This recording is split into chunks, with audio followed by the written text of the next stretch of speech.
January 21st, typo on the agenda, 2021 meeting.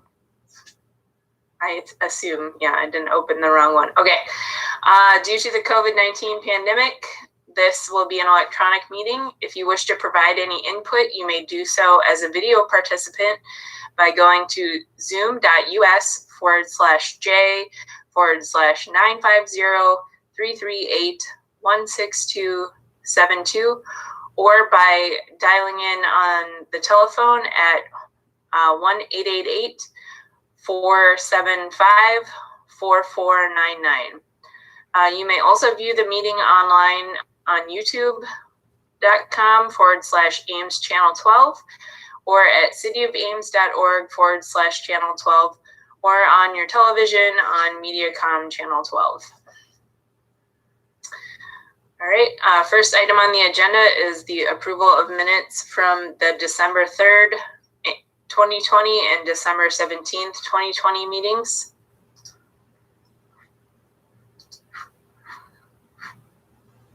Now I can't hear anything. No one's talking. Okay. I move approval for both. Can I do that? Yes, I believe you can. I will second that. Okay. Eve moves approval and Jeremy seconds. Is there any discussion?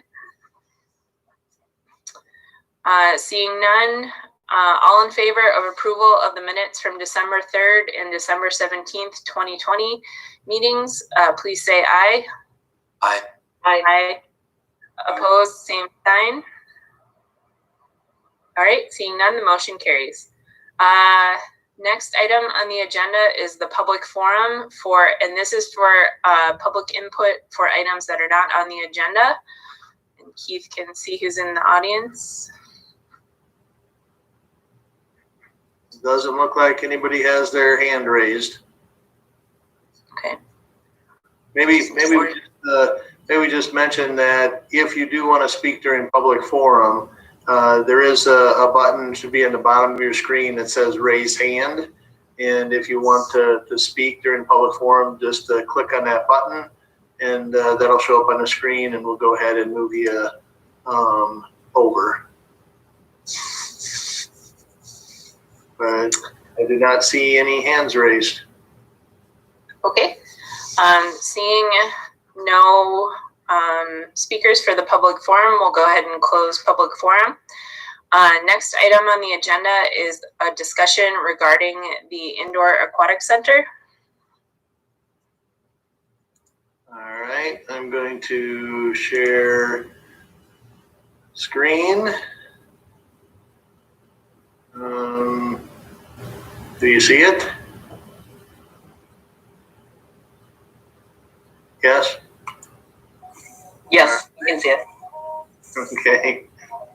So what I just want to do is going to bring you up to speed with the latest information.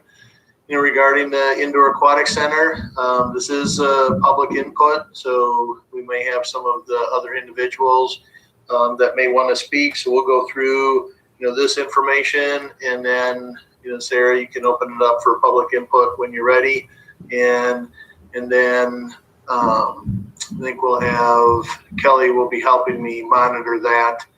So if you do raise your hand when public input is open, then what we will do is we'll either go by name or phone number. What's ever listed there, we'll go through the last four numbers of the phone number, so you know who's going to be talking.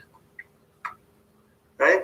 So just want to, again, with the Iowa Reinvestment District program, this is really what precipitated the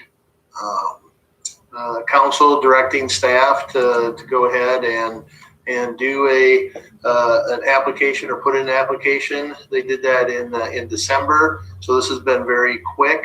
There will be, city council will need to create a reinvestment district, which is generally going to be, the downtown area, over to Grand Avenue on the west, and then to North 2nd, over to North Oak, to Lincoln Way, and then Lincoln Way back east down to Kellogg, and then 6th Street as the north boundary. So that generally is what's going to be the reinvestment district. So how this works, this is a program that the state of Iowa hasn't done since 2015. And what it is it provides a 20-year rebate of sales tax, hotel motel tax, produced by the new development. So there really right now three main projects as part of this application. One is development along Lincoln Way from Clark to Kellogg, and that would be providing most of the retail and hotel motel tax, generate most of that could be used or rebated back to the city for this new development. We'll also do the downtown Plaza, which we'll talk about in a little bit, and then the indoor aquatic center. And the tax rebate could partially fund a new aquatic center, and hopefully donations, to fund the rest. And with this, what it really does is the tax rebate would pay off, any loans that or any bonds that we would need to pay back for the purchase or the construction of the aquatic center. So that's the program. And with that, so the site that is being proposed is it's a DOT site. It's north of Lincoln Way, and Lincoln Way is down here at the bottom of the screen, and right here, North Oak on this side, North Elm here, and then North 2nd. So the city did contract with RDG, for to do the design of this, and it's just really a preliminary design, get some cost estimates. But a couple things that we had looked at with this site, it is the old St. Cecilia site, but with it is, you can see these things on the right-hand side, these few bullet points. So along North Oak, we really wanted to minimize traffic on North Oak as much as possible, because there is residential area over here to the west. The other thing that we really wanted to try to look at, and we did have RDG look at a number of different site options as far as when I say locating the building on this site. But we really kind of looked at it and thought that the south area would probably be best. And you'll see that in just a minute for a couple of reasons. There is a controlled intersection here at North Elm and Lincoln Way. So if people are stopped here, they'd be able to see the building. There would be glass on the south and the east. You'd be able to see in and into the aquatic center and see what's taking place. If you're coming or driving east on Lincoln Way, you would also notice the building right away. It would be here. Slide will be on this corner, which is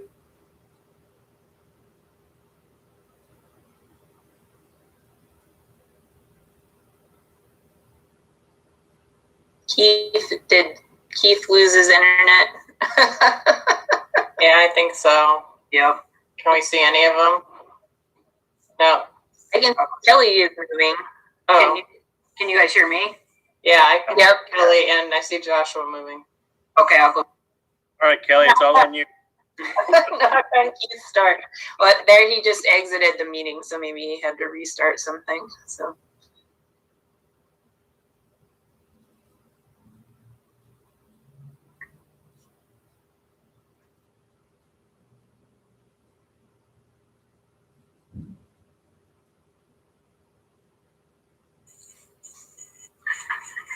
Keith is reconnecting. He'll be back with us in a couple minutes. Hopefully. My screen said Kelly was the host now, so take it away, Kelly. Probably could, but now I can't share the screen. Oh. It's on his screen. Shut that door.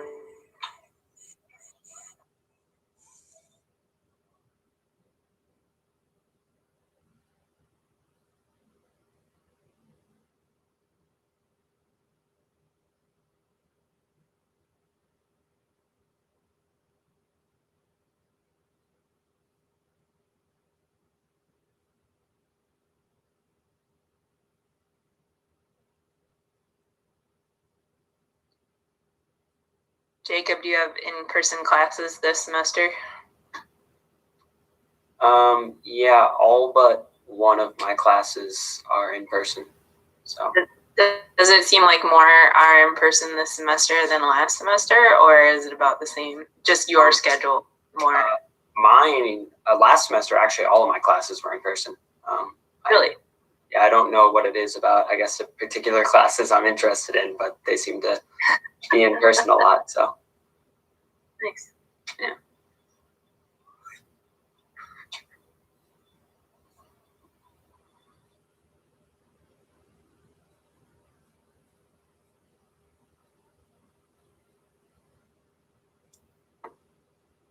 All right, am I back? yep. All right, I don't know what the deal was. It just kicked me off.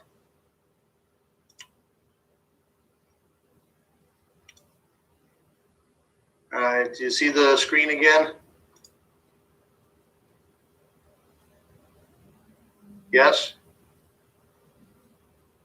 Yes.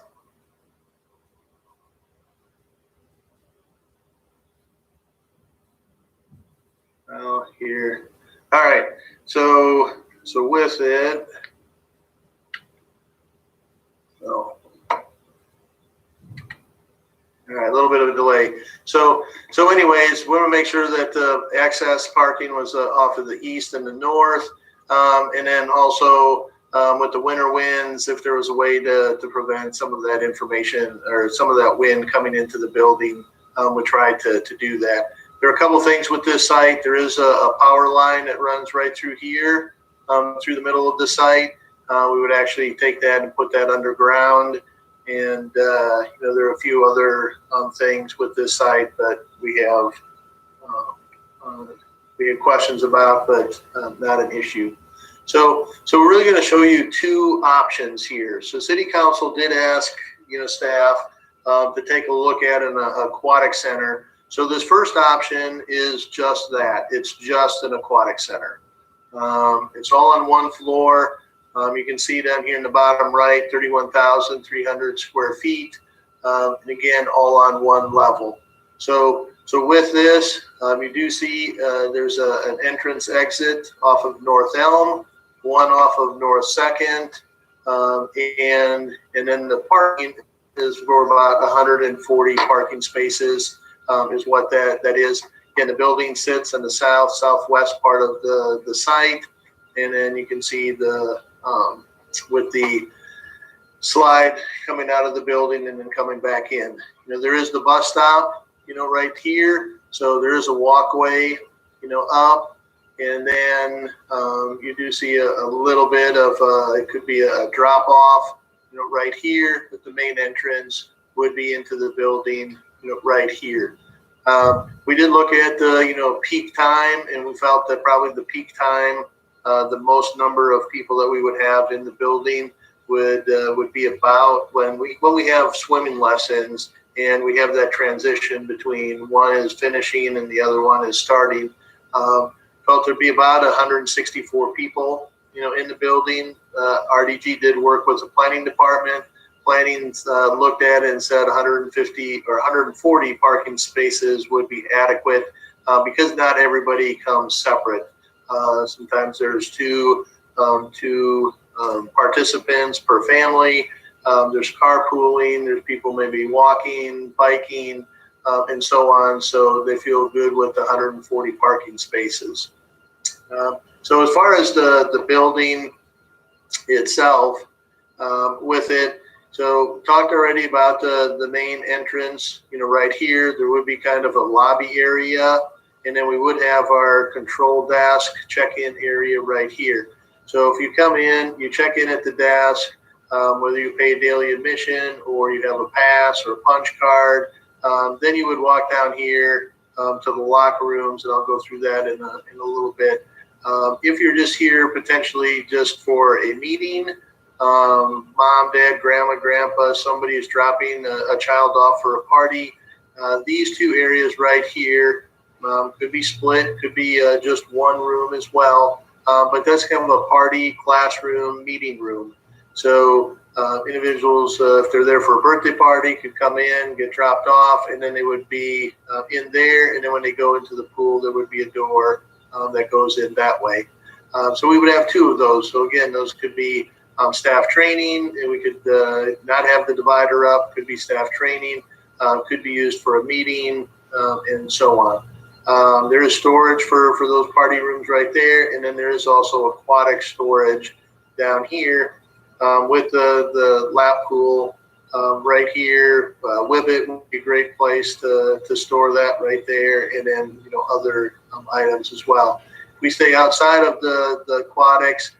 There is shows an admin suite right there. Would be a couple of workstations, break room, copier, things of that sort would be in that space. We do have data custodial right here. There's some more aquatic storage. We do have men's locker room right here, and we have women's locker room over here, and then in between there are 8 universal family change rooms, and then there would be some lockers kind of in between those. The reason that we set this up this way is that if you are there, say for tot time or have young children, you use one of these family change rooms. When you come out of the hallway into the aquatics area, the zero depth pool is right there, and that's what those younger children would be involved with. We do have some general storage here. We have a building support room with an access if deliveries are being made.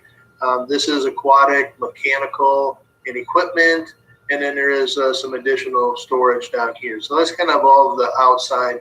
When we get inside to the aquatics portion, again, this is a 6-lane, 25-yard lap pool. Would be right here. Shallower end to the north, deeper end to the south, and with it, I think 9 feet is what we would have down here on this end, so we could teach diving as part of swimming lessons. The zero depth entry pool here, 0 depth, so really no depth of water right there. When you get to this line, it would be 1 foot, 2 foot, 3 foot. And then the current channel for water walking, for play, I believe that's 42 inches is what the depth of that water would be. Right here is a therapy pool, and we have, I think, looking at about 18 to 20 or 15 to 20 participants, could be in there for a class. Obviously, depending on what you're doing, could maybe be a little bit more. For aqua class, it would be 15 to 20. We do have a ramp, right here. This line indicates that there would be a glass wall around, the therapy pool. Again, through all of over the last number of years, we did get a lot of feedback in regards to pools, water temperatures, and so on.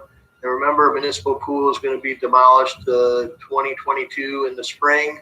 The high school does have a pool in their facility, and it's going to be more for competition, maybe some lap swimming, but the water temperature will be cooler, maybe 80, 81 degrees. But we're thinking here with these three basins, this might be 84, the zero depth maybe 86, and then the therapy pool maybe 90 degrees, somewhere in that range. We also have two other amenities. So we do have this slide, which I mentioned earlier, stairs going up to the platform. You go down, you go outside, come back into the building into a run out. And then this area right here would be a youth slide. So stairs right here get up to the top, a much smaller slide for the younger individuals. So that is the one story, just aquatic center. So are there any questions about that? And Kelly, have I missed anything, Kelly? No, I don't think so, Keith. Okay. So any questions from commissioners regarding the one story option? Okay. So if not, we'll show you the 2-story option, and this does add some additional items. So this right here is now you have 32,100 square feet, so about 800 more square feet on this first floor. And the reason for that is you have to add in stairs and also an elevator. So those two items, and then there's just a little bit more space, added in here. Generally, the design is very similar, a little bit different over here, and but the aquatics area is the same.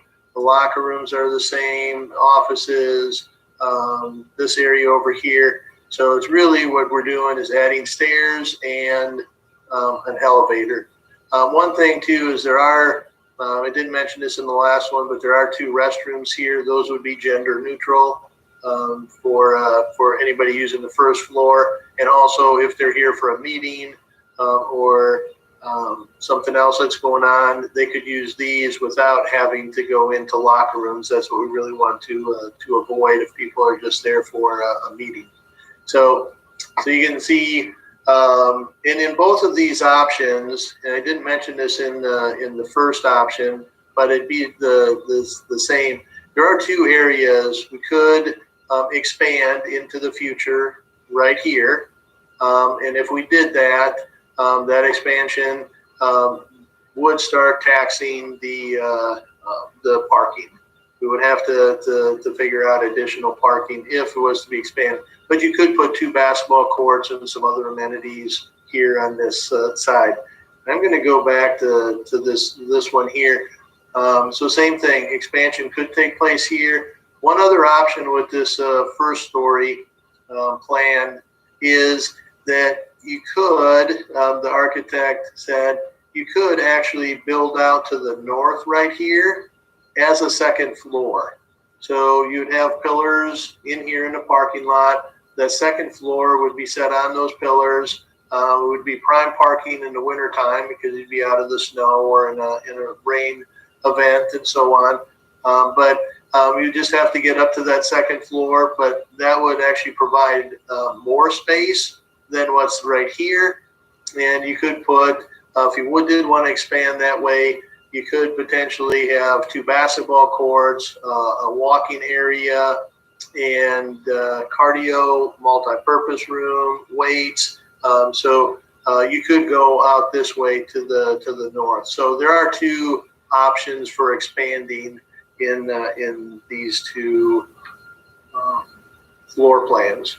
So you could do that off of here as well.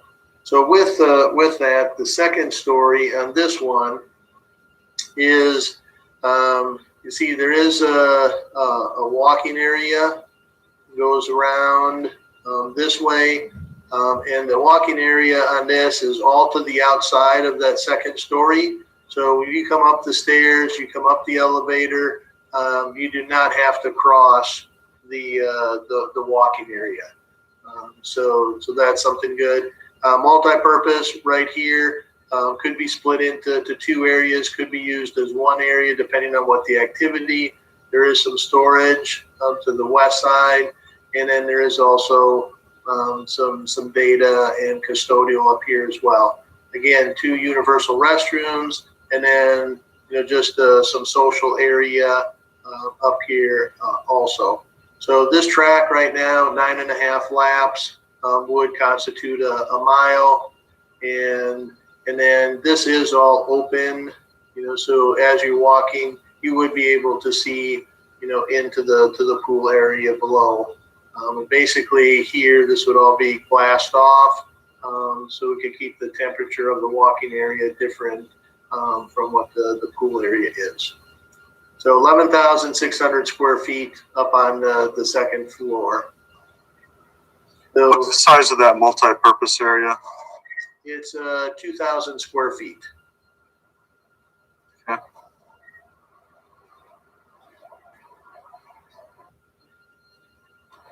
So any other questions? Otherwise, we'll move on to the cost estimate.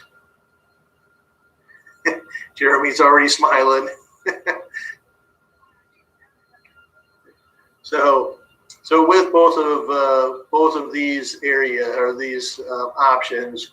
So again, just the one level aquatic center. You can see there's construction for the building. Right now, there is a line there for structure for future vertical expansion.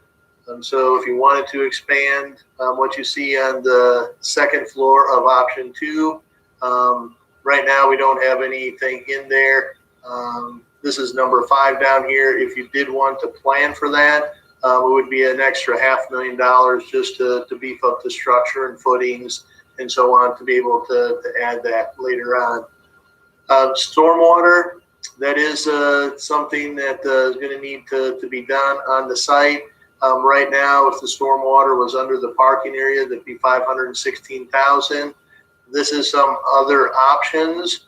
If instead of putting it underground or subsurface stormwater management, you could do a detention pond in that southeast corner of the lot where that grassy space is. If you were to do that, you would deduct $350,000, from this cost.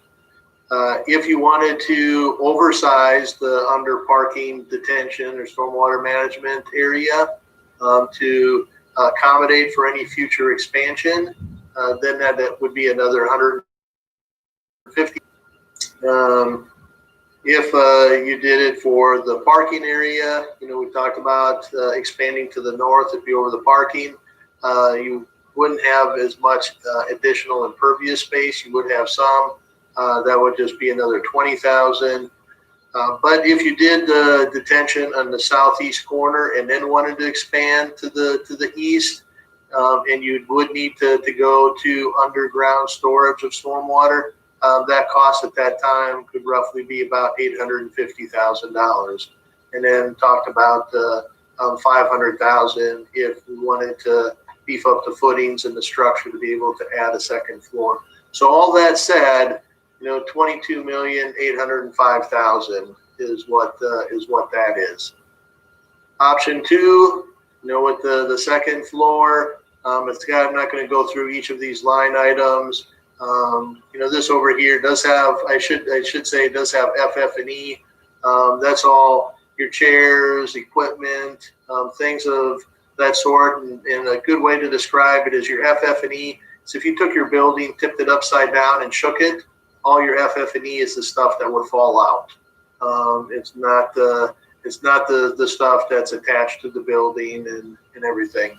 So we do have land acquisition of $2 million, and there is $425,000 in there for the demolition of the buildings and parking lot and so on. You have your design fees, soil testing, survey, so on, and then there is a 15% contingency. So when you get to the right side for the 2-story option, you can see some of the same numbers are there. FF&E goes up, design fees go up, the soil testing, that stays the same, and then your 15% contingency goes up.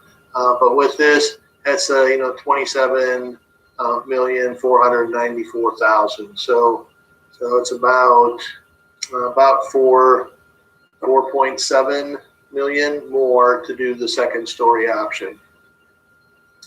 And then there's some of these same adds or deducts.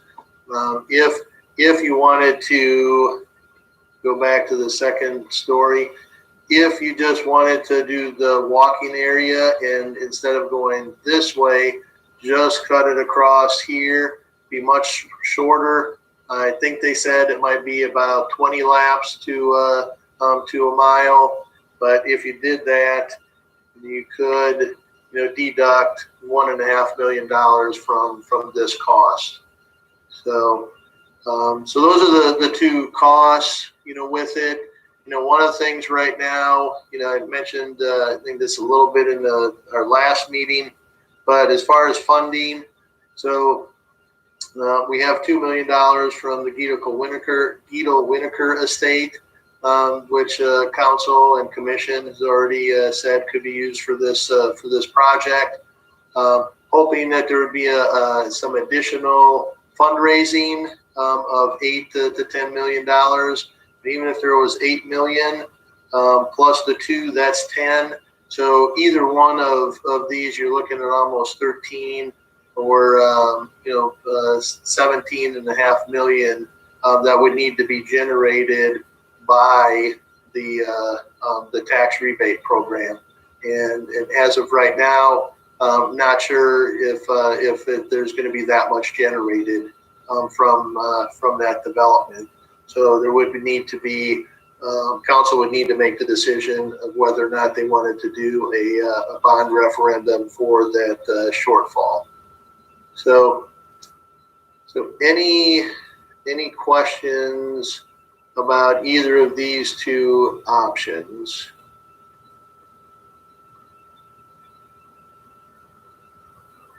Hey Keith, it's Dwayne. Have you guys talked to anybody about what the price tag would be if you decided not to do the second story now and say do it in 5 years?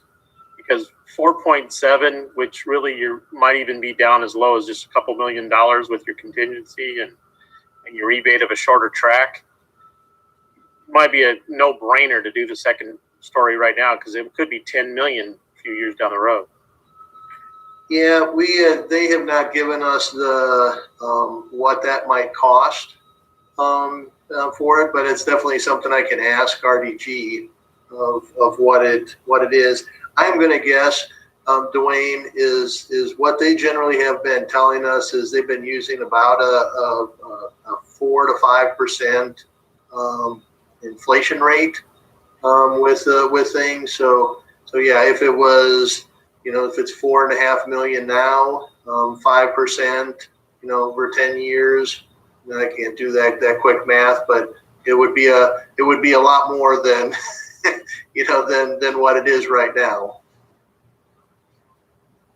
Seems to me like adding that second floor right off the bat might not be a bad idea too, if in case you want to do the additional expansion over the parking area. That seemed like a pretty smart thing to plan for. I think that would actually work out well there. So kind of like the idea of that second floor, plus give a little expansion upstairs for some of our other programs.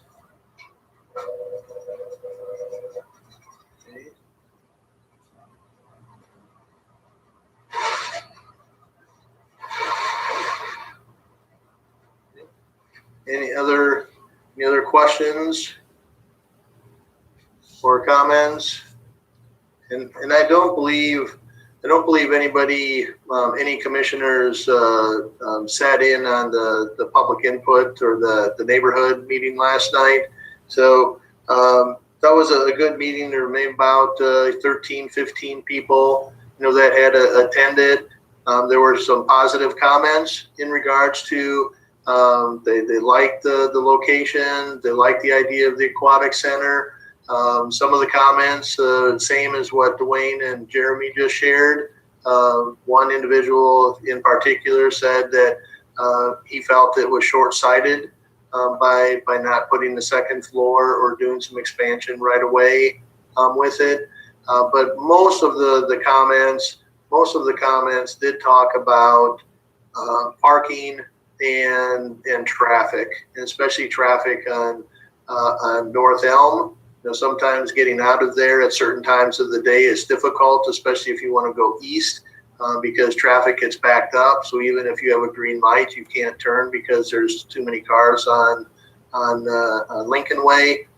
So even some people in the neighborhood said what they do is they will go on 2nd Street, go over to Hazel, because that's a controlled intersection as well. Concern about if and that's one of the things with the expansion is the additional parking. They were concerned about parking leading out into the neighborhood, and then people aren't able to park because they said anybody on North 2nd, a lot of them or most houses don't have driveways, so they all park out on the street. And I actually went by there this morning.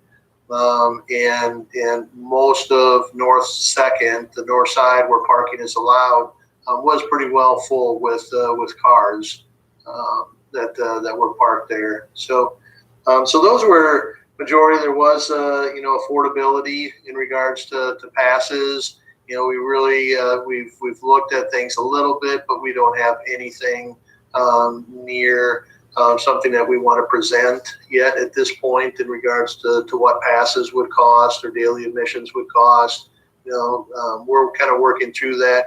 We don't necessarily need all of that right now, but as we move forward with this process, if council says yes, put in the application, then we'll have some more time to work through that aspect. Kelly, any other comments from the meeting last night that you would add? Just a little bit about the one concern about the stormwater and Yeah. the fence. Yeah, they didn't say if it was a detention pond, the safety of it, and probably needing to put a fence around it, and is that the aesthetics. There was one comment in regards to just the aesthetics of the building. Would we try to incorporate some of the architecture from the neighborhood into the building, and there was a question also in regards to somebody said, is this going to be privately owned or if it's going to be owned by the city? And the building would be a city project. It would be owned and managed by the city. So that was a question that anybody had. So, Hey, Keith, you have 2 questions in the Q&A also. okay.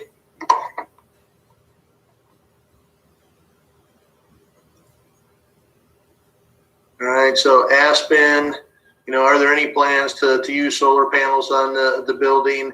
As of right now, Aspen, we haven't even gotten to that point with that. We have had some conversation, regarding maybe doing geothermal, instead of traditional heating. But with any of the projects, city council, does want projects to be as energy efficient as possible, and can we do things like this? So that would be something that we would have a conversation about, but that would come at a later time. And then your other question, additionally, was the existing building considered as an option? Not really. It's an old building, and really for converting that to an aquatic center, just would not work.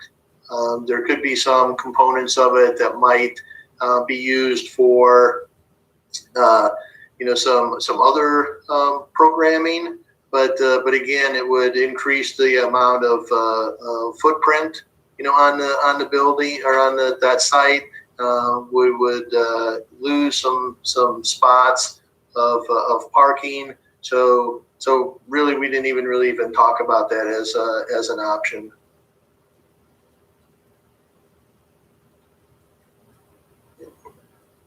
So Sarah, did you want to open it up for public comments? Sure. I just have one question, and that's probably a longer term planning question, is if for overflow parking, there is any consideration, especially for evening, if there's large evening events and there's large surface parking across at the DOT, if that could be made available for evening overflow parking, or anything like that. Just thinking out loud there. So, but that might take some of the concerns of the neighbor. Yeah, and we have not had that conversation with the DOT, at all. And there may be some of the other businesses that are close by that we might be able to enter into an agreement with them as well, as long as it doesn't interfere with their business. Yeah, because there's some weird lots back there. So, okay. Is there any other feedback from the commission? I'd like to make a little comment. Is there any thought on the southeast corner of making a pickup drop-off loop? Because when I think of Furman and how many parents go into that loop, wait for only 2 to 3 minutes, in the current design, there doesn't look like a very good staging area for someone that wants to show up and wait for a couple minutes for someone to come out of the indoor aquatic center. Is that a possibility to add a loop down there so just people can stage? Yeah, I think that's a possibility. We have not talked about that, but it's definitely something that we can have discussion about, Nathan.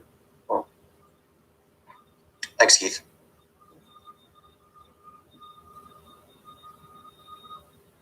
Okay. If there's one more question from comment from Aspen. Having some sort of incentive for carpooling, biking, or taking Cyride to the Aquatic Center would be desirable. Potentially, the need to reduce the amount of parking. Yeah, and that was something that I had brought up at the initial discussion with Steve Shanker about the reimagining of Lincoln Way in that corridor. What in terms of multimodal, could we? I guess I'm trying to think if there is a Cyride cutout there. And other things that would make the site more accessible, multimodal accessible. So, yeah, there already is a Cyride cutout on the south end of that block. Okay. Any other? If you are in the audience and you have feedback, you can either type your question into the Q&A box, or you can use the raise hand button, and Keith can zap you into the seminar, and then you can talk to us that way. So one thing we probably should get also is from Aspen. With it is we should get address as well, because this is a public meeting. So if anybody is going to raise their hand and speak, we would need them to give us their name and address as well. So Kelly, is there anybody in with their hands raised? There is not anybody at this point in time that has their hands raised. Okay. Aspen, can you give us your address so we can put it in the minute? She put it in there. Yep. Perfect. You got that, Katie?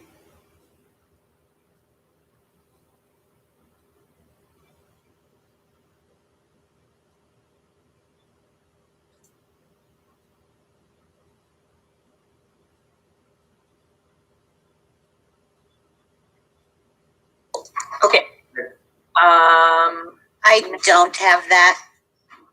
Yeah, I Oh. didn't. It's gone now. So I didn't catch it either.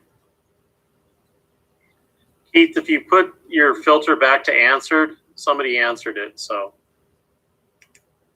Oh, there it I is. said thank you. So, yeah. I got it. My fault. You got it, Katie? Yes, I have it. All right. Okay. Any other questions, comments?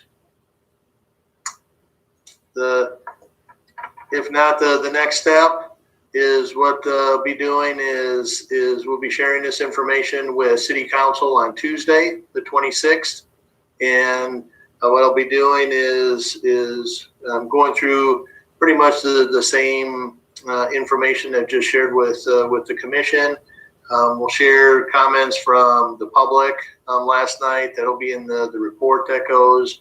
I'll put in comments from commissioners as well, and then council will be asked about option one, or option two. So that's what we'll be asking the council for direction next Tuesday, and then from there, any other comments that they give us, what we'll do, and from the comments from you, we'll try to incorporate those in after we get the feedback from council, incorporate those into the design, and then what we will do is bring that back on February 9th, and it'll be part of the entire application that we'll be sharing with the council at that time. And then they will be giving us direction if we should apply for the money or not. So. hey, Keith, one clarification: the bond is not something that needs to be voted on. Is that correct? If we have enough money through private donations or the fundraising and the tax rebate, we would not need to have a vote for the referendum, because rebate would pay back the bonds that we would need to have for the construction. But yes, it would not need to go to a vote. Okay, thank you. Because really we'd be using the rebate money rather than having the taxpayers pay for it. Which is a real plus. Yeah, I guess my only other feedback, if you want to include it with the presentation to council, is I agree generally with Dwayne's comment about, or Dwayne or Nathan, I think Dwayne said it, about just, there doesn't seem to be a big price difference between, $4 million is not trivial, but I feel like if we're going to do it, we should do it right at this time. If there is enough, political will and buy-in from the public for the project, and just generally. Yeah, and that's and with it, then I'm going to guess most likely, and council would need to make a decision to have a bond then for that difference, because it doesn't look like we would have enough money from the reinvestment district for the rebate to cover that. So, nope, good. I will share all that information with council. Thank you so much, and thanks everybody for. I guess Aspen was the one with all the questions. So thank you, Aspen. Okay. If there's no other discussion on the Indoor Aquatic Center, the next item on the agenda is discussion of the downtown Plaza concept. Yep, and I will share my screen again. So, do you see that? No? We saw something, but it was blank. Yeah. Let's see.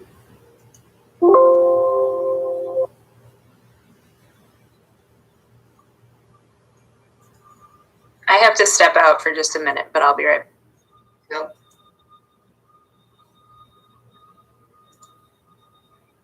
Now do you see it? Yep. Okay. So with this, actually tonight there is a meeting, public input session at 7 o'clock, and Confluence, who is a consultant for this project, staff has been working with them, and initially there was a kickoff meeting, and staff shared the city council's vision for the project, what they really wanted to see, and so on. So they took that information. We walked the site with Confluence, and kind of what you see on the left, kind of that blurred out picture, is a general idea, concept that they're going to share tonight. The pictures on the right side are more of just some precedent pictures. And again, there could be some type of water feature. It could be a water runnel. Could be a shallow pool of water. It could be fountains. They are showing right now that there would be an ice skating component, to it, a water feature in the summertime. There would be restrooms and kind of a support building. Be room for some maybe some food trucks, and so on. So really at this point, that's all I'm going to be sharing with you at this time, because the rest of the concept, has not been shared at all, and they'll be first shared tonight at 7 o'clock. So if you do want to join in, you can go to cityofames.org/downtown plaza, and all the Zoom information is located there to be able to go into the meeting.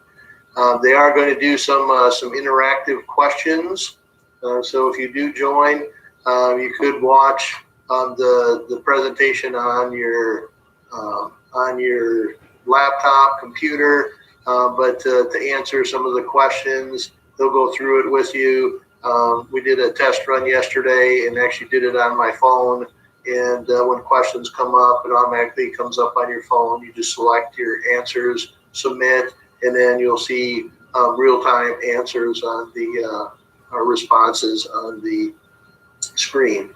So with this, again, public input tonight. There has been a lot of comments via Facebook in regards to parking, taking parking away. Is this the right location?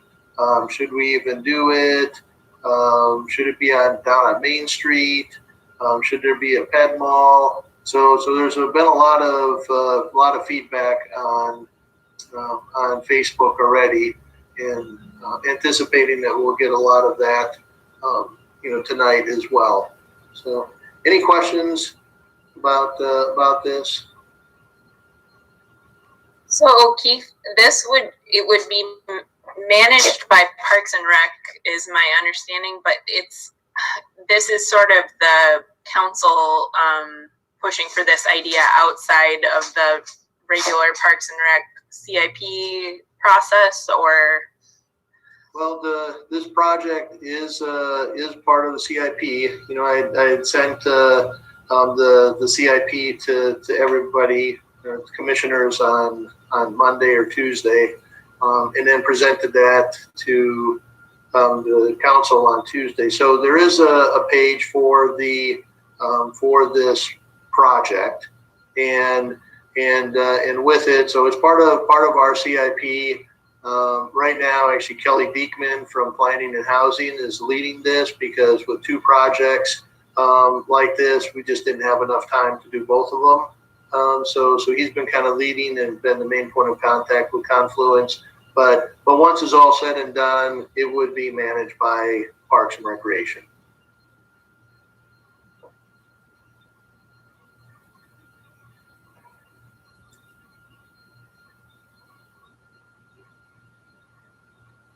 Other questions?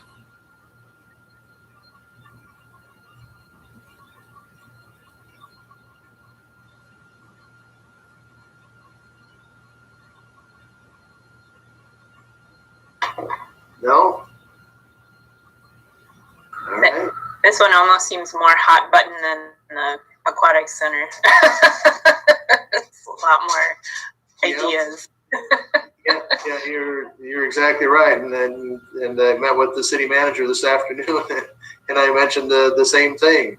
You know that there's this plaza has generated a lot more comments and issues than what the Aquatic Center has.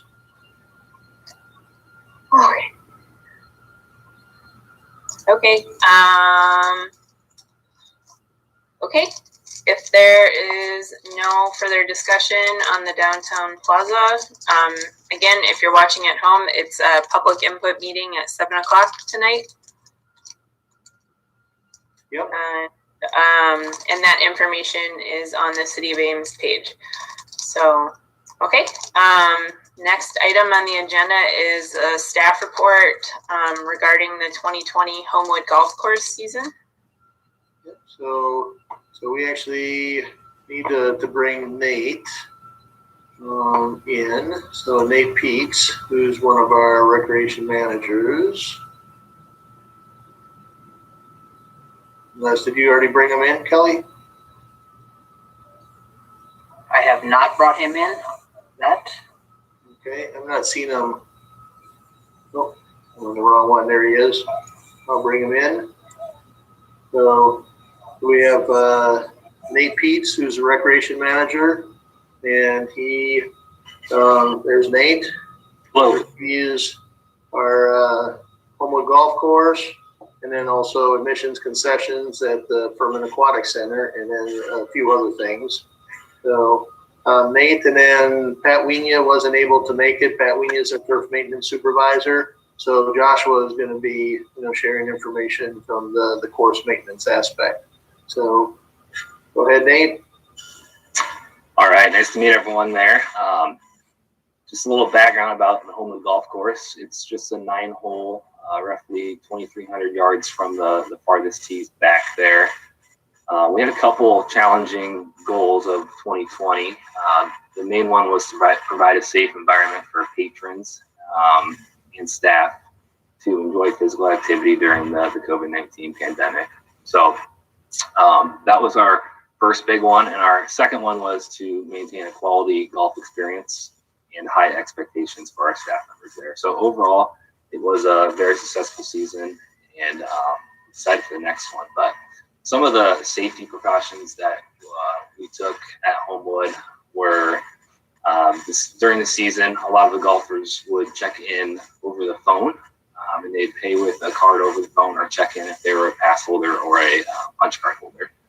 And we did open the clubhouse in June, part of June, July, and a couple weeks of August there. Patrons were allowed to come inside the clubhouse, but they were required to wear a mask when they got in.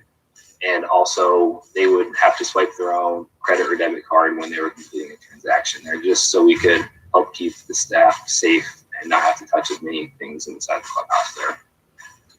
Golf carts were another thing that we had to add a couple of different rules to. We didn't allow golf carts until June 8th. And with that, we only allowed one person per golf cart unless they were in the same household. We did sanitize each golf cart after each use to make sure they were clean. And then we did have additional cleaning for high touch point areas within the clubhouse or even outside of the clubhouse there. On the golf course, there was a couple different things we did to help prevent the COVID-19 there. As far as the cups go, we turned the cups upside down. So when you made the putt, the ball did not drop all the way in. It would kind of sit up top. And so you could just pick it up right at the top there. And then we did advise patrons to leave the flag sticks in at all times. And then we removed bunker rakes, ball washers, and water coolers from the golf course there. So those were some of the things. There were some of the rules that we added at Homewood during the time of COVID. We were open from May 1st to November 6th Originally, we do plan to open on April 1st normally, but with COVID, we did extend that back until May 1st. Throughout the whole season, we were closed 16 full days, and 8 of those were due to derecho. And then we were also closed 1 additional day for a controlled burn from the City of Ames Fire Department when the clubhouse was burned down there. As far as the golf season went, the golf rounds total was around 15,000, which I thought was pretty good there. And that is without having any play in April. And then Homewood, we did sell 140 golf passes last season.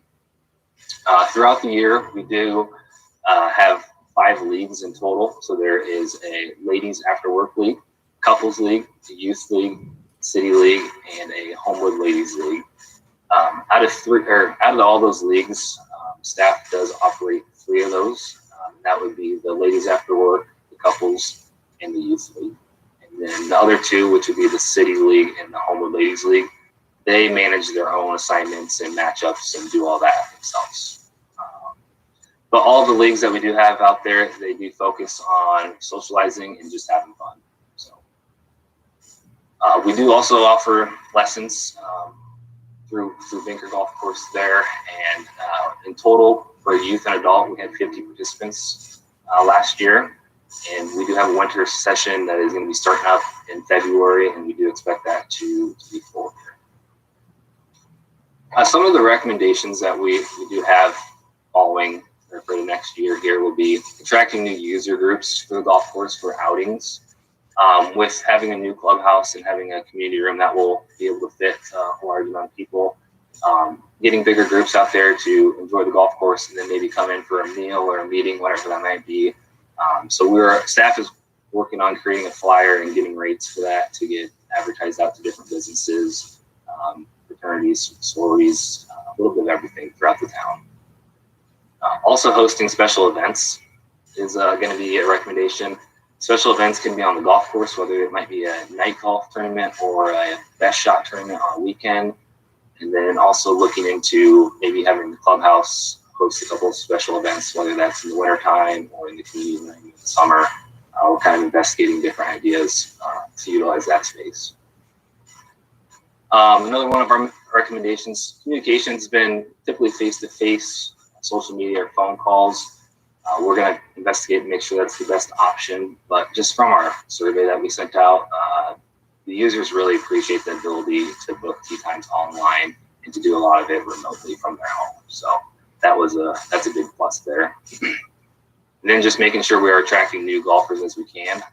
There was a study that roughly 500,000 juniors tried golf for the first time during 2020 and the COVID-19 pandemic. So trying to increase our youth participation during youth league and during our youth lessons that we do offer are going to be key next year. Some things that we do want to continue at Homewood, non-traditional staffing is big for us. We currently had 5 staff members that were either retired or working professionals that were helping us with regular shifts, other than that traditional college students. So that was a plus. Keep working on the preseason meeting and communication with the leagues throughout the year. Staff would meet with the leagues prior to the start, and we'd go over what needs to be changed, talk about rules, and anything that might be able to be solved before the league starts. And then staff would update them weekly with information as far as results, matchups for next week, handicaps, etc. So staff meetings are going to be continued. They were pretty difficult this year with COVID-19. A lot of it was one-on-one training or via email. But this year, hopefully we'll be able to meet in person and spread out a little more with having the new facility there and be able to train a little easier with everyone involved. And then last would be the online reservation and the check-in process. The survey really indicated that people enjoyed checking in online through our website, and then they also enjoyed the check-in process of not having to come and interact inside the clubhouse, so they could just call ahead and say, hey, I'm here to check in, and we'd get them all checked in and they could start right away. So a lot of that is things that we're going to continue, and even with the new clubhouse, they can just call in and not have to come in. So that's all I have for the clubhouse. I think Joshua is going to take over the turf. Thank you, Nate. That's going to be tough to follow. Moving on to maintenance, I just want to thank Pat Winia. Wasn't able to make it tonight. Did an excellent job with the golf course. With everything that was going on with the pandemic, there was a lot of unknowns, especially with seasonal staff and trying to save costs. Pat had to do a lot of the work by himself, but also I also want to thank Craig Kaufman. He is our community center auditorium band shell manager. He was out there during the week, 30 to 40 hours per week, helping Pat maintain the golf course, and did an excellent job. One thing that I want to congratulate them and commend them on, and also Nate, is any golfer that would go out there on any given day would know that that we had to really cut costs. So I really appreciate those guys and their staffs for doing what they did. Just a few quick topics in regards to the report. You can read most of it on your own, but obviously the COVID was a big impact. The second one was our irrigation pump went down at the hottest time of the season, and it made that very, very hectic. Pat and Craig would actually go out with a water tank in the back of a truck, water the greens, keep the greens alive during that time. There's some things that we need to do better in the future in regards to maintaining that irrigation pump, and we're going to do that now. But live and learn. Also, the derecho. That impacted about 100 trees on the golf course. Quite devastating. So looking forward, we're going to be doing a lot of tree planting, prescriptive tree planting, working with Paul Tauke, our city forester, and doing that. One last thing I want to mention is there's going to be a press release that came out today in regards to a Homewood slope stabilization project. If you've played the golf course, hole number 4 overlooks the Skunk River, and that slope is sloughing and portions of it are failing. And so this project is being orchestrated and run by Public Works. They hired a contractor to stabilize that slope. So there's going to be some work that's going to be taking place here starting next week, and will be done hopefully by March or by April 1. But that's the directive that we've been given to the contractor. So I hope we have some good weather so we can get that done and get it completed so we can open the golf course on time, April 1. So if there's any questions for Nate and I, just please ask. Hey, Joshua, I just might jump in real quick. With that bank stabilization project or slope stabilization project that's happening, just for anybody listening, there is the contractors will be coming in and out of Innis Grove Park. So they'll be coming in on 24th Street through that east parking lot by the tennis courts. They'll be on the path that goes up towards the Shagbark shelter, and then cutting through the woods to get to the golf course. That's how they're going to be their route to take about 8,000 cubic yards of material out of the golf course. So just so people understand, that there will be a lot of truck traffic going through that east part of Innis Grove and 24th Street, for the next month, 2 months, until they get all that material out of there. Thanks for making that point, Keith. That's good. Quick question: is the shared use path down at the Skunk River then closed for this stabilization project? Yes. That is, thanks for bringing that up. That it will be closed, and we need people to be aware of that.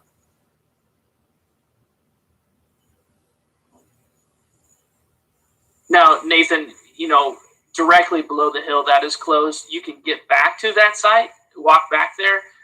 There's not going to be any traffic down there during this phase of the project. Potentially later on this summer, they may have to do some different items down there that won't affect the golf course. And then we'll just alert the public at that time. Thanks.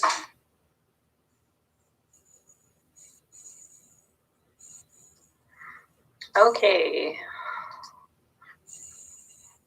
Any other feedback regarding the staff report on Homewood?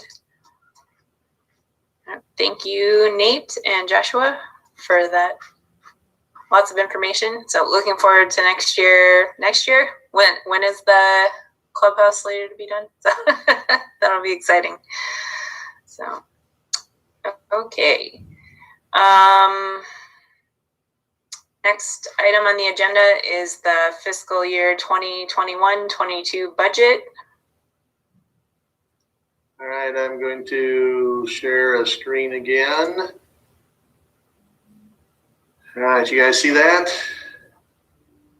Oh, nice picture, huh? Yeah. So, with this, I'm going to go through. I do have a few slides at the beginning with a few numbers. Again, those numbers may change by the time the final budget is approved by City Council. But just to give you, some idea of where we're at. So I'm going to go ahead and there are two items under here. I'm going to kind of go through the operational budget for you, and then we'll have fees and charges as well. And just remember that with the fees and charges, what we are proposing for update or for increases are included in this budget. So so they do kind of go hand in hand with things. So I'll go ahead and we'll get. All right. So again, just for from an overview for our department, again, general fund, which is tax supported, most of the department's activities. And then we have two enterprise funds, the Ames ISU Ice Arena and Homewood Golf Course. And there the revenues need to cover expenses. There is an operational fund balance for each of those facilities. So if expenses exceed revenues, then we pull from that balance. If revenues exceed expenses, then we build up that balance. So that's just an overview. No tax dollars go into the property tax dollars go into any of the enterprise funds. So with our general fund, and again, this is fiscal year 21-22, so July 1st of 21 through June 30th of 22. And you can see, expenses for recreation, revenue, subsidy of about just over $1 million. And that subsidy is about 47%.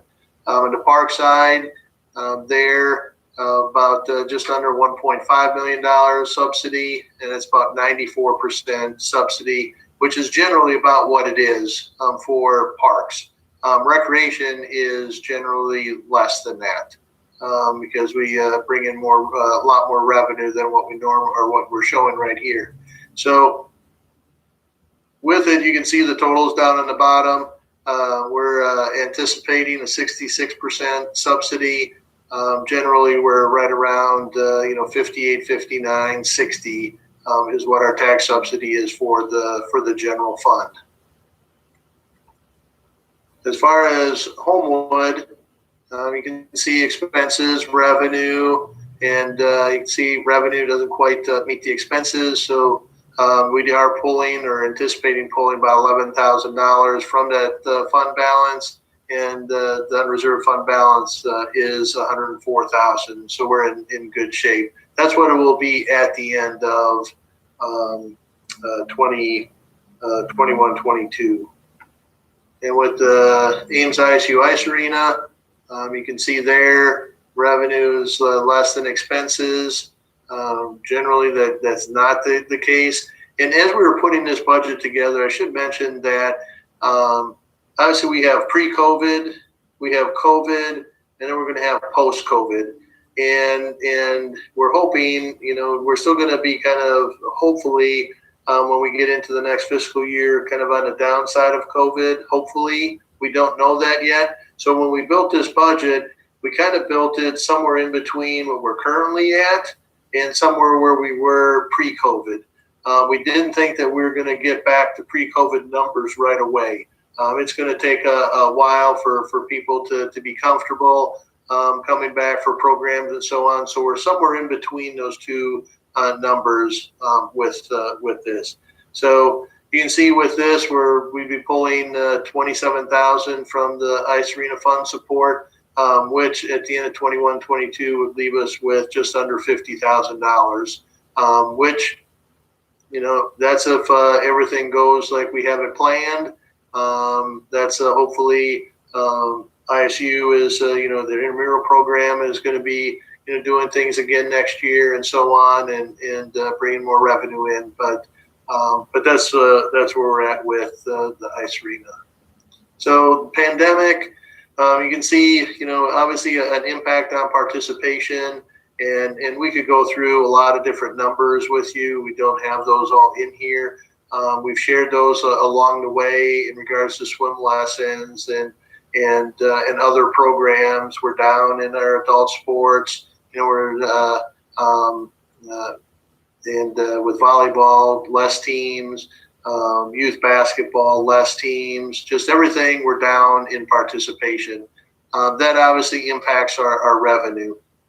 And just to give you some idea, just for this fiscal year right now for 2021, we did our adjusted budget, and we are anticipating that our revenues, if you compare what we had, City Council had adopted for this fiscal year, and what we are projecting now based on the pandemic, we're looking at about $770,000 less revenue that we'll be bringing in this year, and that's quite a bit. It's almost half of what our anticipated revenue would be.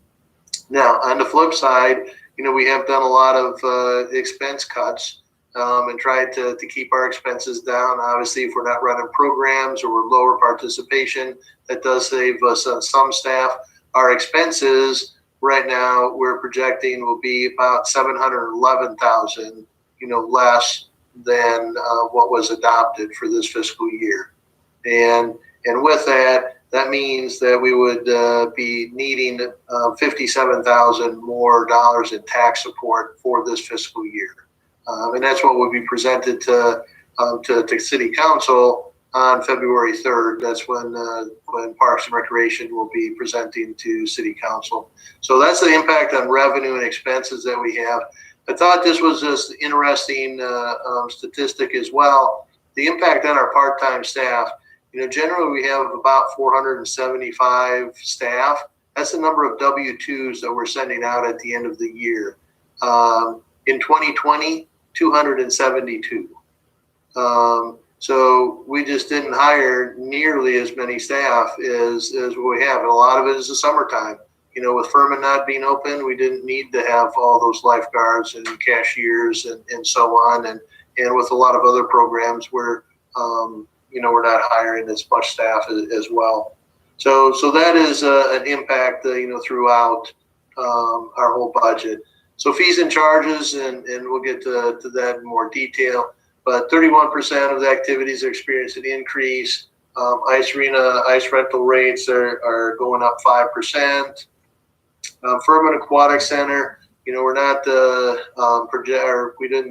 aren't showing any increases for that with not having the facility open last year. But one of the things I just wanted to mention that we may be bringing back at another time at a future meeting here, maybe some different fees. And because we don't know yet how we're going to open Furman Aquatic Center. On one end, it could be full ops, just like we have done pre-COVID. And on the other end, it could be closed. But what we are anticipating is we want to open the Aquatic Center this summer, but there might be some variance in between those two options of what we actually do. We might have some limited numbers. We might have people may have to register for open swim times, 2-hour blocks or something along those lines. So if we do some of that, we may bring back some different fee schedules to you if that happens.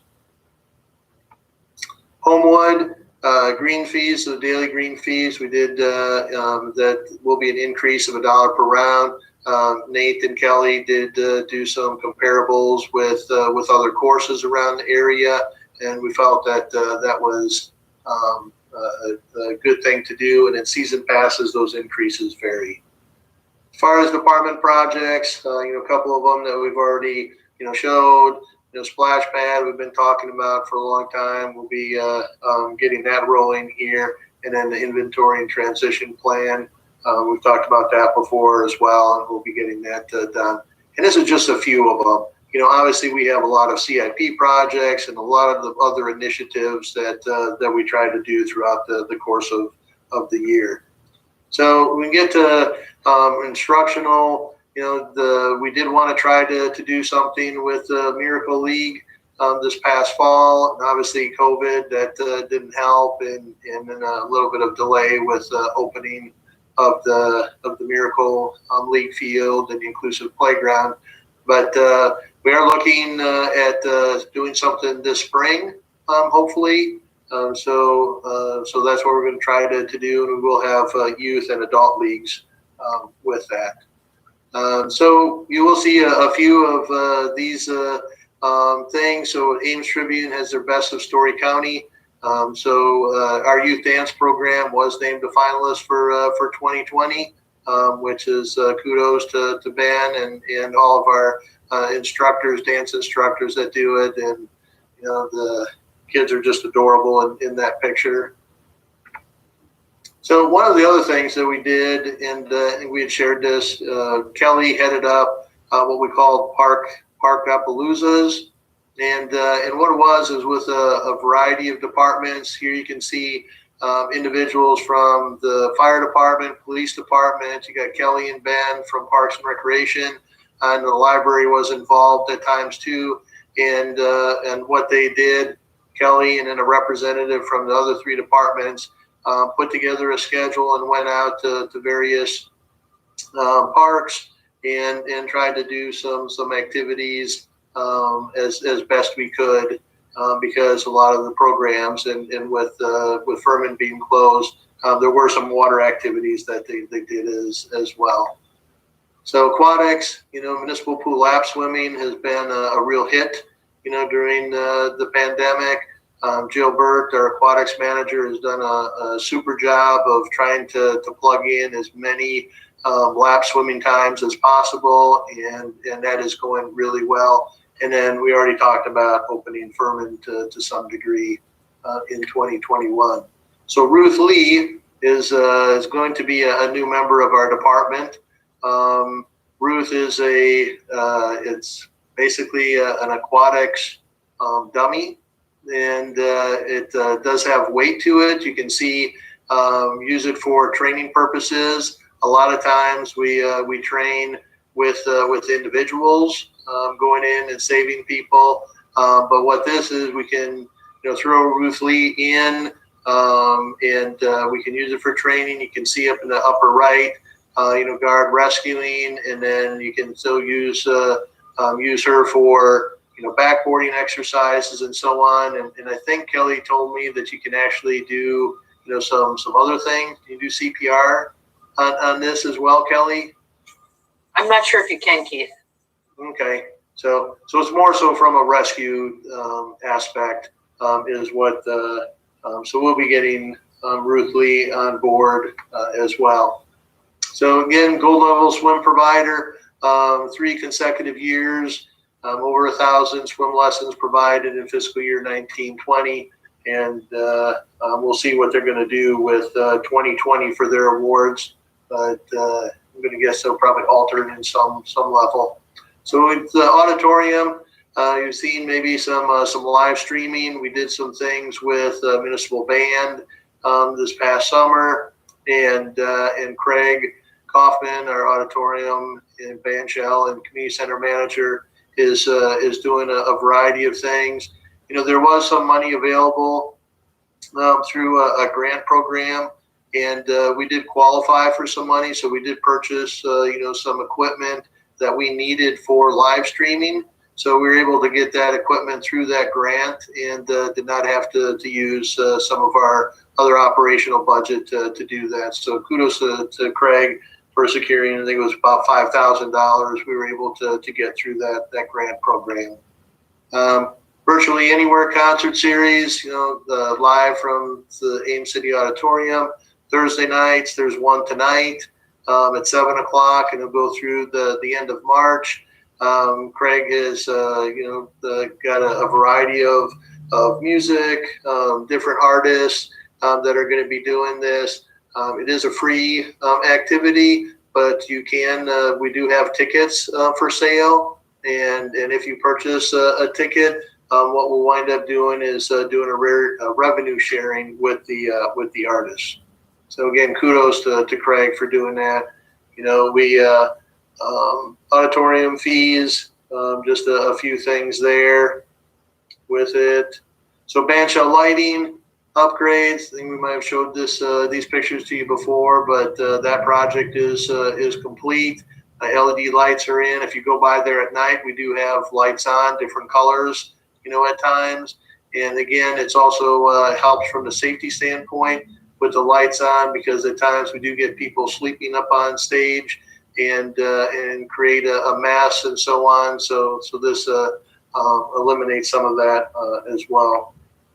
So wellness, another one, yoga program was voted a finalist in the best of Story County. And then Nancy Shaw has been doing a tremendous job of virtual classes and things. One of the things also, doing virtual and in-person classes. So if people want to come into class, they can.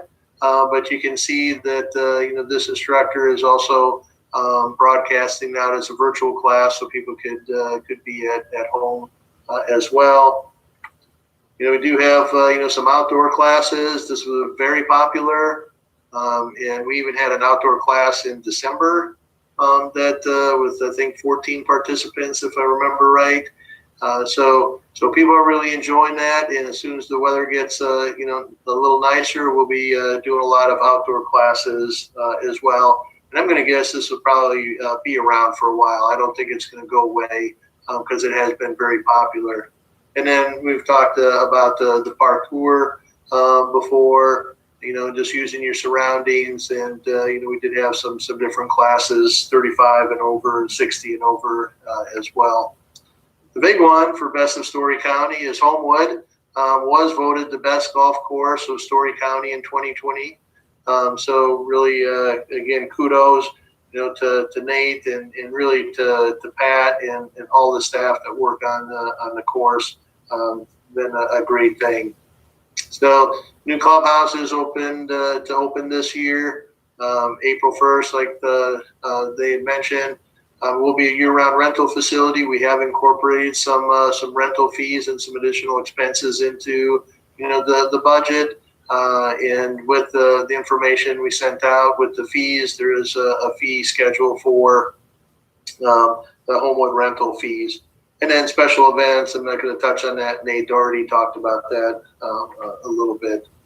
So with the Ames ISU Ice Arena, touched on this just a little bit, but reduction in ice rentals, just across the board. The figure skating club is using less ice. ISU is using way less ice. Their intramural program, most of their broom ball they did not do. Their hockey they didn't do. They did some curling. But the women's hockey team hasn't been practicing at all. They have contacted Taylor recently, and then about doing some practices. And the men's team and hockey team has been practicing, but it's been struggle to get games scheduled. So all of that reduction in ice rentals. And then we also participation limits yet on some of our open skate programs. All of that creates a reduction in revenue. So turf, again, about every 7 to 10 days. You can see over the last 5 years, we were hovering up around that 12 or 13 for a number of years, and made some changes, and now we're down to 8 consistently. And again, this is Pat Wienia. He's a tremendous asset, like all of our staff, but he's really a tremendous asset, and really does a lot of things to get the most out of staff and be efficient with how we do things. No trimming in the parks. Again, trying to continue this, trying to get all of our parks trim free by 2025. And as of right now, about 15 of the 38 parks are mostly trim free. Forestry, there is a pruning schedule, and you can see what's on slate for 2021 and 21-22. The goal from Paul Tauke, our forester, is that every 5 years, every one of our parks would be trimmed. EAB, and this is another item to celebrate. We had a 20-year plan. We're in year 7 to eliminate the park system and the right-of-way of trees. In the park system, we have 1 tree left to remove. Otherwise, what we were going to take 20 years to remove took us 7 years or less than 7 years to remove. So that's really kudos to Kyle Jacobson, Paul Tauke, and all of our maintenance staff for getting after this. Public Works also has helped in the early years of this plan to help get trees down also. So woodland burn, first time that we've done a woodland burn under Paul's direction. This is actually we talked about this before, Mud Woods. So that turned out really well. Doing burns of prairie, and this is at the Memorial Pond. So you can see what that looks like after the burn. Invasive species management, continue to have staff go out, take care of the honeysuckle, the buckthorn, Siberian elms, never-ending task. So in some cases it's cutting and treating, other cases we're mowing, but eventually I think we're going to get to a point where we'll be able to stay ahead of this a little bit more than what we are right now. Vegetation management, this is out at Ada Hayden as well. Group of volunteers came out and helped us with things. So, and there's a number of volunteers across the department, whether it's programming, whether it's in the park system. We just really appreciate everything that our volunteers do. So any questions or comments in regards to the budget and some of the things that we're trying to do and have accomplished?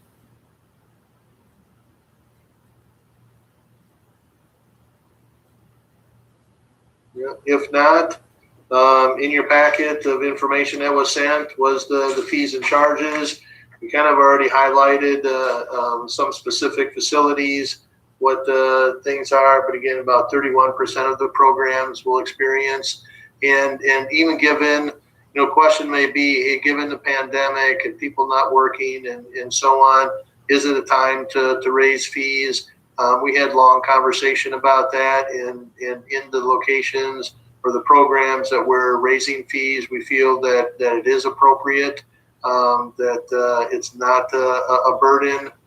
So with that, there are different alternatives on at the end, but we are. Staff's recommendation is to alternative number 1, which would be to adopt the proposed fee schedule as listed in for fiscal year 21-22. And again, these all go together. The budget that I just shared with you and the fees, they do go together. So, any questions? If not, then we just need a motion for the fees. Would anyone like to move regarding the acceptance of 2021-2022 fee schedule? I'll move to adopt alternative 1. This is Jacob. I'll second. Okay. We have a motion from Jeremy and a second from Jacob. Any discussion on the fee schedule? Okay. See no additional discussion. All in favor of approving the 2021 fee schedule as presented, please say aye. Aye. Aye. Aye. All opposed, same sign. Seeing none, the motion carries. Okay. Next item on the agenda is the capital improvements plan update. Yeah, and with this one, just wanted to, like I said earlier, did send out the CIP, did present it to City Council on Tuesday evening. They really didn't have many questions about it. The one about accessibility for playgrounds, under that page, we will be adding 17 playgrounds over the next, or not adding, but replacing the 17 playgrounds over the next 5 years. So, but other than that, there really weren't a lot of questions, and it's pretty much what we have talked about before. What we talked about in December is what we did. So, unless there's any questions, that's pretty much all I wanted to say, and give you an opportunity if you did have any questions.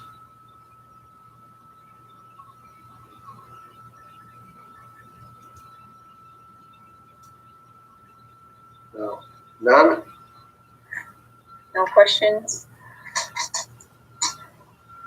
Okay. No other questions or comments on the CIP? Dog is getting very impatient. Next item on the agenda is update on the COVID-19 pandemic operations. Yeah, and really, since the last time we met, there really hasn't been too much of a change with anything from the governor, so on. It's pretty much a lot of the same story. Low participation, low revenue, and so on.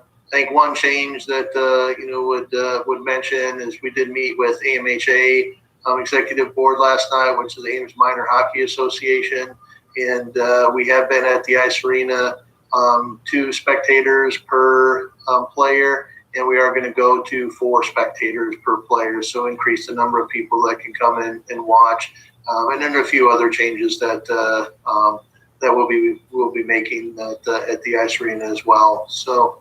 Other than that, Kelly, anything else that you can think of that needs to be shared regarding the pandemic?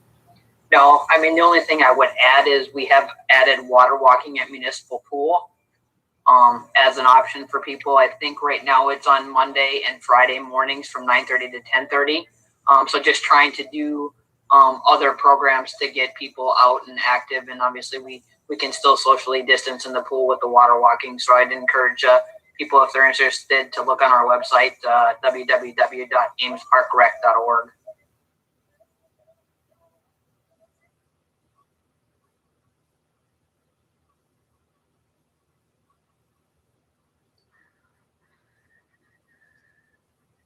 Okay.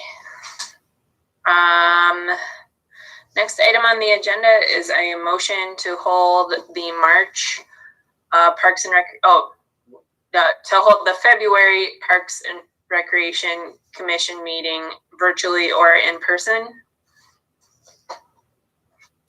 And I would just give, because I know you've asked, commissioners have asked this in the past in regards to what the City Council is doing. And City Council right now is continuing with virtual meetings. And actually, I don't think I have seen one board or commission that has gone to in person yet at this time. So that's just an update because I know you've asked that question in the past.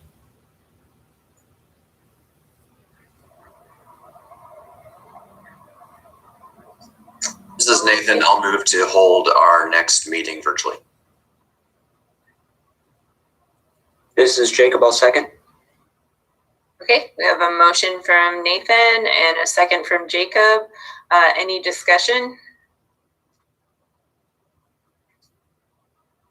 Okay, seeing none, all in favor of holding the February 18th Parks and Rec Commission meeting virtually, please say aye. Aye. Aye. Opposed, same sign. Seeing none, the motion carries. The next item on the agenda is a motion to move the March 18th Parks and Rec Commission meeting to March 25th. Yeah, and then the reason this is on there is March 18th is during spring break, and generally the commission has moved it because some commissioners will be gone. Don't know if that's going to be the case this year. So that's why I put it on there, and you can make that decision. ISU isn't having a spring break. I don't know if you know that, Keith. But... Yep. I'm aware. Okay. Still think it's probably a good idea, just in case. That's fine. Would anyone like to make a motion? I'll motion that we move it back a week to the 25th. This is Nathan. I'll second that. Okay. A motion from Jeremy and a second from Nathan. Any discussion? All right. All in favor of holding the March Parks and Rec Commission meeting on March 25th, please say aye.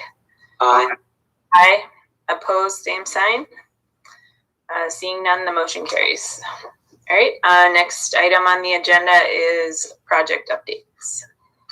Yeah, I think in the monthly report there are a few updates, but just did one, and Joshua can chime in with this one. But the Lowhead Dam project is pretty much finished. With next week, I think they're going to close out that project. There still is the grass, the seeding, that needs to come up, and that is part of the warranty. We're leaving things fenced up for right now because we just don't want a lot of people walking back there and trucking through the mud, and that just creates more issues for us. So we're going to kind of try to keep people out of that area until the grass gets established. But other than that, Joshua, any other comments in regards to that, or you already talked about the slope stabilization? Any other project updates? Maybe McCarthy Lee? I wish I had an update. I'm waiting on FEMA to give us approval. Basically, the last document, I think they keep running out of documents, or I don't know if they keep running out of documents to send me to approve. But I think I've submitted my last document to FEMA for them in order for them to give approval. But I was hopeful it would come this week. But hopefully, I don't know. Hopefully it comes next week. Either way, Henkel Construction is ready to start the project. So.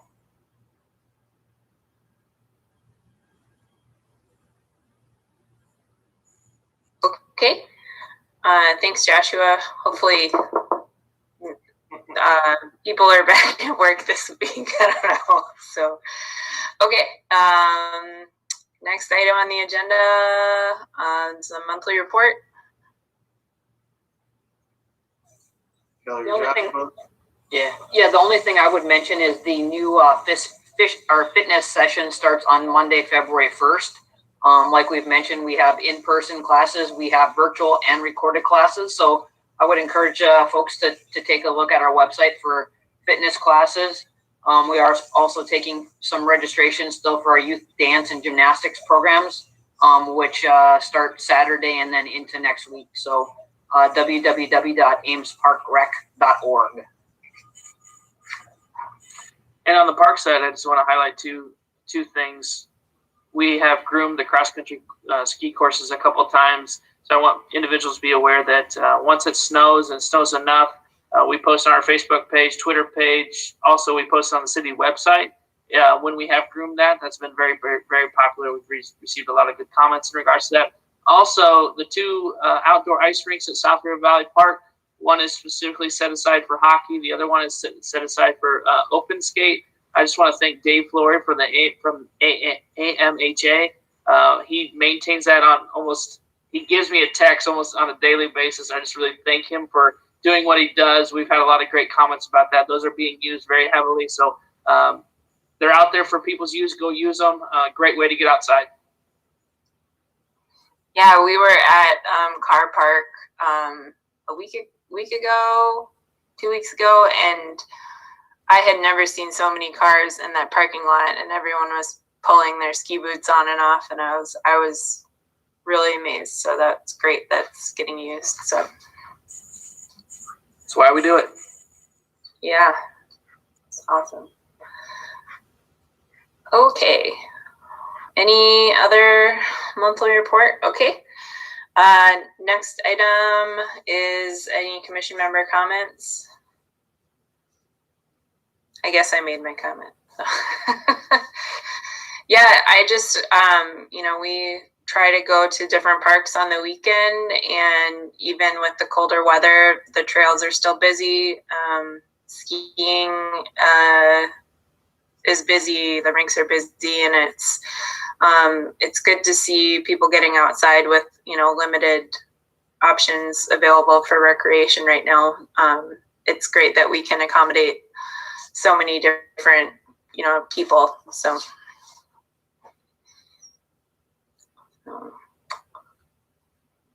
anybody else? Okay, our next meeting is Thursday, February 18th at 4 p.m. and it will be held virtually. All right. Can I get a motion to adjourn? Move to adjourn. Jacob moves to adjourn. Meeting is adjourned. Have a great night, everybody.